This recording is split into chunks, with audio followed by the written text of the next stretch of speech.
सिंध के ज़िले बदीन में भी आज जश्न ईद मिलादुन्नबी सल्लल्लाहु अलैहि वसल्लम का दिन मजहबी अकीदत और एहतराम के साथ मनाया जा रहा है।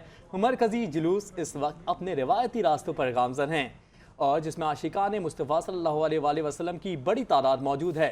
इस पर मजीद तफसीलात से आगाह कर रहे हैं फायर न्यूज़ के नुमाइंदे मीर शकील। जी मीर शकील, अपडेट कीजिएगा, क्या मंजर देख रहे हैं आप? जी बिल्कुल, आज 12 रबीउल अव्वल का दिन बदीन में भी जोश जज्बे के साथ मनाया जा रहा है। आकाए दो जवान हज़रत मोहम्मद सल्लल्लाहु अलैहि वसल्लम की विलादत के दिन ज़िले भर में जो है वो 100 से ज़्यादा जुलूस बरामद किए गए हैं जो अपना मुकर्रर रास्तों पर गामजन है। इस वक्त मैं मौजूद हूँ बदीन के मरकज़ी जुलूस है जो हंसा मस्जिद से बरामद हो गए हैं, जो भी अपने मुकर्रर रास्तों पर रवाना दवा है, जबकि जगह जगह पर मुकर्रर रास्तों पर जो है वो लंगर और न्याज का और सबीलों का भी इंतजाम किए गए हैं। जबकि हम सिक्योरिटी की बात करें तो 2000 से ज़्यादा ज़िले भर में सिंध पुलिस के जवान तैनात है, जबकि रेंजर्स के भी जवान सिक्योरिटी में है। ये आज दिन भर जो है वो जुलूस और जलसों का सिलसिला जारी रहेगा। जी।